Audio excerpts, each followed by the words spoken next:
Olá, sejam muito bem-vindos. Vamos dar início ao estudo do Livro dos Espíritos.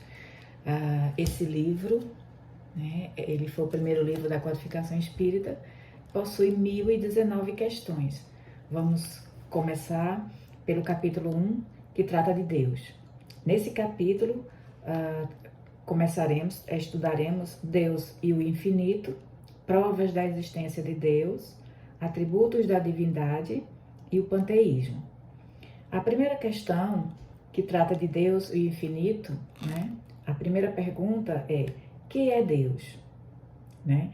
Então, aqui a gente já deve refletir sobre a característica, sobre essa pergunta de Allan Kardec, né? Essa pergunta que Allan Kardec faz aos espíritos, ela é bem peculiar, porque ele não pergunta quem é Deus, ele pergunta que é Deus, o que é Deus, né? O que é Deus? E aí os espíritos respondem assim: Deus é a inteligência suprema, causa primária de todas as coisas, né? Então, interessante que aqui ele não coloca Deus como um ser em particular, né? Ele define Deus, os espíritos definem Deus como uma inteligência, né? A inteligência suprema, né? A perfeição, a inteligência perfeita, né? Soberana, e que é a causa de todas as coisas, a causa inicial, primordial, primeira de todas as coisas, né? Então, é interessante essa questão justamente por colocar Deus como um ser abstrato, né? Um ser além da nossa compreensão material. Não existem elementos de comparação com Deus, né? Então, é interessante a gente analisar essa questão, porque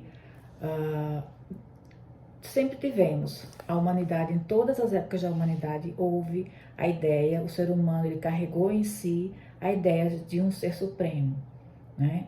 Em todas as épocas da humanidade, em qualquer lugar, né, o ser humano sempre trouxe inato a ideia de Deus, né? E porque essa ideia já estava na sua consciência.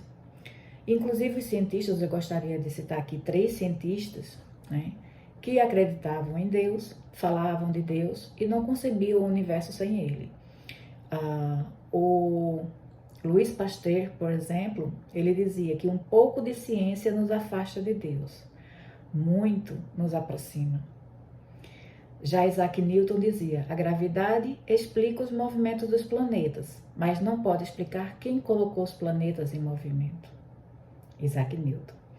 Albert Einstein dizia: sem Deus, o universo não é explicável satisfatoriamente, né? Então veja que os próprios cientistas, né, extremamente conhecedores, né, de muitos mistérios, né, na matéria, não conseguiam conceber o universo sem um criador, né? O problema é que a gente foi evoluindo, né, e concebendo Deus de uma forma muito pueril, né, muito infantil. Por quê? Porque criamos Deus, né, a nossa imagem e semelhança, né, a partir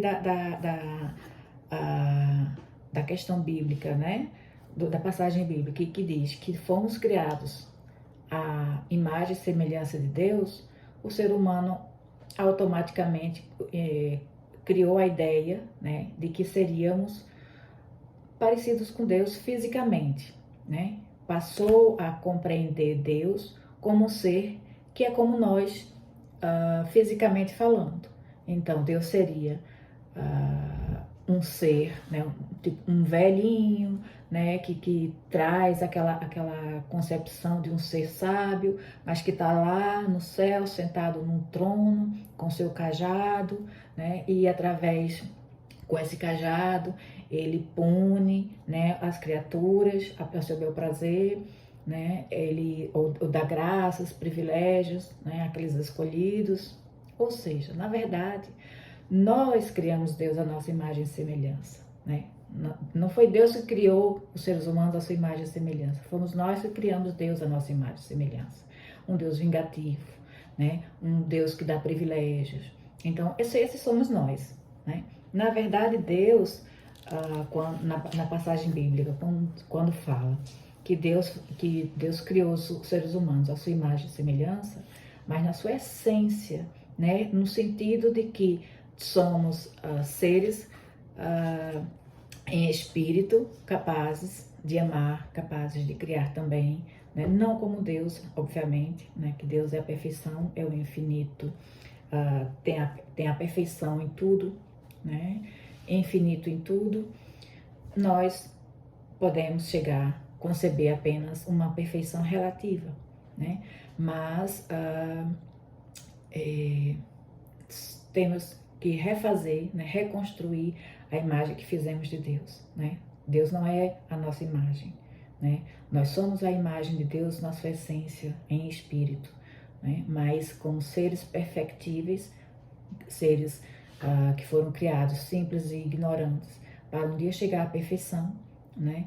Mas não um Deus criado à imagem e semelhança física, como um ser humano que está em algum lugar ditando os destinos do ser humano, né? Precisamos reconstruir essa imagem que foi repassada, né, ao longo do tempo, né, ao longo da história, através das religiões tradicionais, né, que tiveram o seu tempo, né, mas que não faz mais sentido.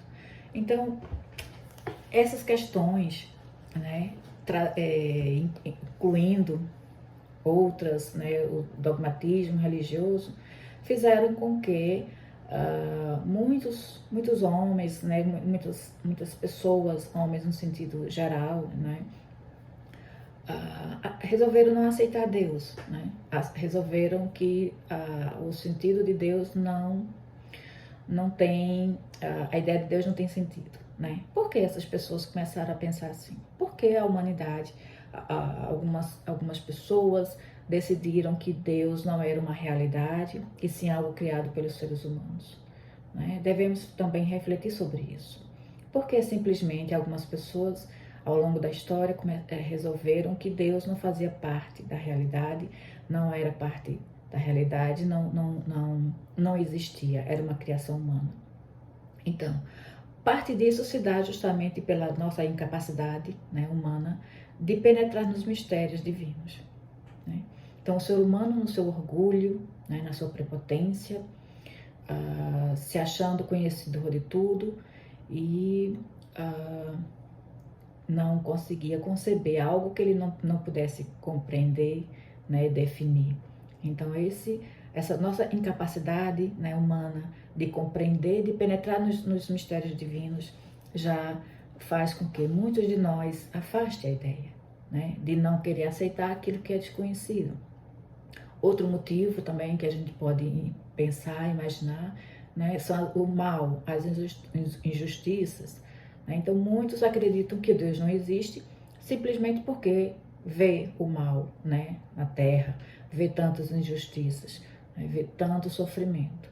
Então como é que pode existir um Deus bom, justo, que aceita, né, tanto sofrimento no mundo?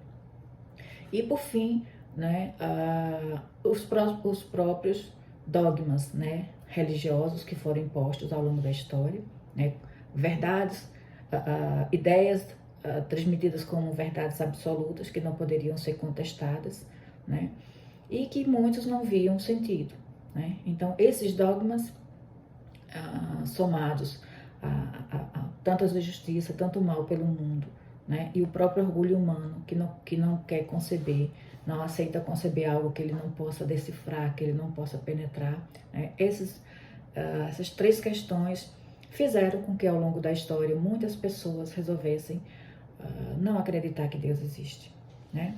Então veja que essa é uma ideia que está mais relacionada com a nossa incapacidade de compreensão, né, de compreender Deus, do que um fato, né? Então, o fato da gente não ter a capacidade de compreender Deus não quer dizer que ele não exista, mas é assim que muitos se comportam, né? Então, a nossa capacidade de compreender Deus é que vai nos dar, ao longo do tempo, a possibilidade de mais decifrar, né, de mais penetrar um pouco, né, nos mistérios divinos. Então, quanto mais evoluímos, quanto mais crescemos, nos elevamos, nos aproximamos de Deus, mais aumenta a nossa capacidade, né, de compreender os seus desígnios. Então veja que isso é algo que depende da nossa evolução, da nossa trajetória, né, de nos aproximarmos dele e não dele se revelar para a gente, porque ele já se revela todos os dias, né?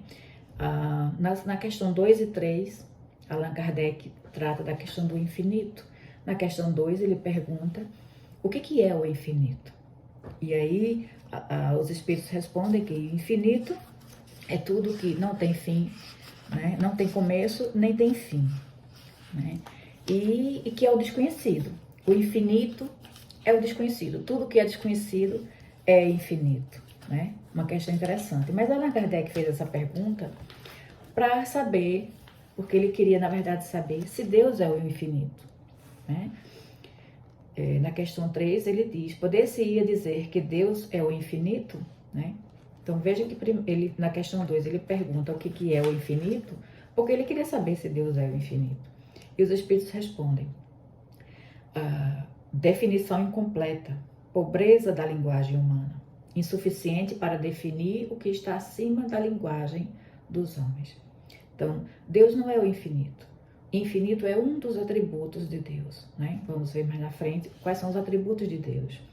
Mas Deus, ele é o infinito em suas perfeições, né? Como a nota de Allan Kardec fala, né? O infinito, ele é algo que não podemos compreender, né? E por isso já queremos atribuir, né, associar Deus ao infinito. Mas devemos associar Deus no infinito, mas como a perfeição infinita, a sabedoria infinita, a bondade, a justiça infinita, né? Não que ele seja o infinito.